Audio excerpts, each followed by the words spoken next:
Raymond, it is so great to see you. Happy New Year. Thanks for joining us this morning. Oh, thanks for having me, Jeff, and Happy New Year to you as well and all of your viewers. Thank you very much. Ray, I recall about a year ago, you and I had a conversation on the network about the cost of the average vehicle cost. And it was somewhere in the neighborhood of $50,000. That's a lot of money. It's a lot for my budget, probably your budget, and a lot of people's budget. So I want to talk about 2026. When you think about 2026 and some of the affordability challenges Americans are having, how does that frame buying a car how does that put that in perspective? Yeah, well, unfortunately, Jeff, the price is still just a little over 50,000 on average, and interest rates. I know there's been a lot of push to try and get rates down. I mean, rates haven't come down a whole lot, and it's still a difficult environment. I think one thing that's changed is some of the federal subsidies for electric cars has expired, and that's made some of the electric cars a little bit more expensive. So it's things have changed, but not all too much.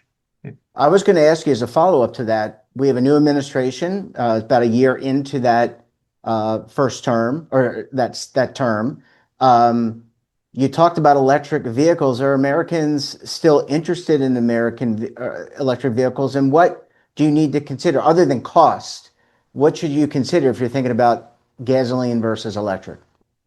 Yeah, well, with electric vehicles, obviously you save on the price of fuel and some of the maintenance costs, but the insurance costs could be higher, the repair costs could be higher. In some ways you could damage an electric vehicle, and if you damage the battery pack, it could be totaled. So there's definitely those concerns. I think you need to look at the big picture, not just the out the door from the dealership, but what will it cost to insure one of these vehicles? I mean, I know you saw the news. Ford discontinued their electric pickup truck. The new Yeah. administration, not as heavily pro-electric as the previous administration, and that's caused the consumer or the manufacturers to pivot to some degree. Yeah, and how does this tie into how do gas prices? I mean, affordability again, a big issue. I think you live in New Jersey, I live in North Carolina. Gas prices where I am have come down. Have they come down? They've come down nationally, and I'm assuming they've come down in New Jersey. How has that framed the conversation? I don't hear people complaining about gasoline as much. It has come down, but a lot of it has to do with supply and demand. Although, a barrel of oil is under $60 right now, and in New Jersey, I can go to the Costco. I just looked on the app; it's less than 2.50 a gallon. So, in that respect, the price of energy has come down. What has gone up in New Jersey is not to make it all about New Jersey, but is the highway tax to fund or a tax that's put on gasoline to fund repairs to the road. And now electric vehicles in New Jersey, when they register, they have to pay a $250 charge just to support the infrastructure in the state. So I would imagine other states are doing something similar to try and recoup some of the gas tax money they're not receiving from electric vehicles. Ray, one of the big decisions when you buy a new car is whether to buy it or finance it. You mentioned interest rates before, or lease it. Has the interest rate conversation and some of the cuts, has that maybe reframed that decision, or is it still a toss up because the car company is going to make money regardless if you buy or sell I or think buy it's a or lease? toss I'm sorry. up in some ways, but what has changed is, the residual value of what they thought these electric vehicles might be worth in 3 years. And I think those valuations have come down. So it may be more expensive to lease an electric vehicle. At the same time, interest rates really haven't moved a whole lot. Since Mhm. the Fed started cutting rates in September, the 10-year Treasury is still around 4.2%, and we've seen a three-quarter% cut just on the short-term rate. So, but that hasn't really flowed into the financing market or the 10-year returns, so to speak. Ray, your kids are all grown, but let's talk about those families out there that have their first time drivers. Kids, had I remember being 16 and wanting inexpensive car that quickly got the kibosh from my parents. But what are practical brands that people should maybe think about in terms of safety, in terms of price, in terms of maintenance? Yeah, some folks like large SUVs, but obviously there's the rollover risk. I think, what, as a parent, you might be more concerned about safety. So maybe a sedan like an Accord or a Camry, something, not quite as, exciting to a youngster, but basic safe transportation. And it gives them time to, just like investing where you need a full market cycle, you need to drive for a number of years under a variety of weather conditions. And it really helps to polish your driving skills. So, unfortunately, I would think boring sedans are probably the safest bet for parents. Yeah, and you talked about driver safety. I want to ask you about maintenance.